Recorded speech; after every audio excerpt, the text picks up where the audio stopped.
అదే RTV app వార్తల్ని క్షణాల్లో చదివే అవకాశం ఉంటుంది. ఒక న్యూస్ పేపర్, ఒక టెలివిజన్ ఛానల్ మీ చేతుల్లో ఎప్పుడు ఉంటాయి. అబ్బాయిలు నేర్పిస్తున్నారు ప్రేమించమని. ప్రేమించకపోతే నన్ను, నా భర్తని, పిల్లల్ని చంపేస్తారని బెదిరించేవారు. నేను వాళ్ళ బెదిరింపులకి భయపడి నిజంగానే చంపేస్తారని నేను మాట్లాడేదాన్ని. అలా ఆ మాటలు చనువుగా తీసుకొని ఆ మెసేజ్లు అన్ని పెట్టుకొని నన్ను అక్కడికి రా ఇక్కడికి రా అని బెదిరించేవారు. నేను అలాగే భయపడి వెళ్ళేదాన్ని. నన్ను అసహ్యంగా బట్టలు లేకుండా అలా వీడియోలు గట్టా తీసి బీచ్ గట్టా తీసుకెళ్ళి అక్కడ బీచ్ లో నన్ను కొట్టి నాతో సంతోషంగా ఉండాలంటే నేను అలాగే ఉండేదాన్ని. దాంతోపాటు ఒక అమ్మాయి కూడా నాకు సాయం చేసింది. అమ్మాయి పేరు అరుణ, ఆ ఇద్దరు అబ్బాయిల పేరు సోము, రవి. అది మేము పోలీస్ స్టేషన్ తీసుకెళ్లి కంప్లైంట్ ఇచ్చాము. కంప్లైంట్ ఇస్తే రేపు ఎల్లుండని మమ్మల్ని చాలా రోజులు తిప్పించారు. మేము ఆకివీడు ఎస్ఐ దగ్గరికి భీమవరం కూడా వెళ్ళాము.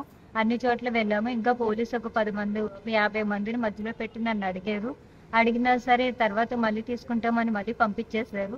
అలాగే మళ్ళీ 11:30 వరకు కూడా పెట్టి అమ్మ మళ్ళీ రేపు రండి కేసు కడతాం అని చెప్పారు. అలా 10-15 రోజులు తిప్పించుకున్నారు. కానీ కేసు అయితే కట్టలేదు. తిరిగి మళ్ళీ వాళ్ళిద్దరి చేత వాళ్ళ వదిన గారి చేత నా భర్త పైన, నా భర్త అన్నయ్య గారి పైన మళ్ళీ రేప్ కేసు పెట్టించారు. అది ఈ కేసు ఫైల్ చేస్తేనే ఆ కేసు కూడా ఫైల్ చేస్తా, రాజీకి వచ్చేయండి లేకపోతే అని బెదిరిస్తున్నారు. నా భర్తను నన్ను చంపేస్తాను అని బెదిరిస్తున్నారు. దయచేసి నాకు న్యాయం చేయండి.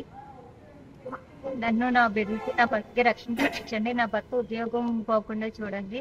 నా భర్త మీద ఎలాంటి కేసు ఉండకూడదు. నా భర్తకి, నా మామయ్యకి అసలు అమ్మాయి ఎవరో కూడా తెలియదు. అసలు ఏ రోజు మాట్లాడలేదు. కానీ కౌంటర్ కేసు పెట్టిస్తున్నారు. ఈ కేసు అయితే తీసుకోము, రాజీకి వచ్చేయండి, కడితే 2 కేసులు కలిపి కడతామని అంటున్నారు.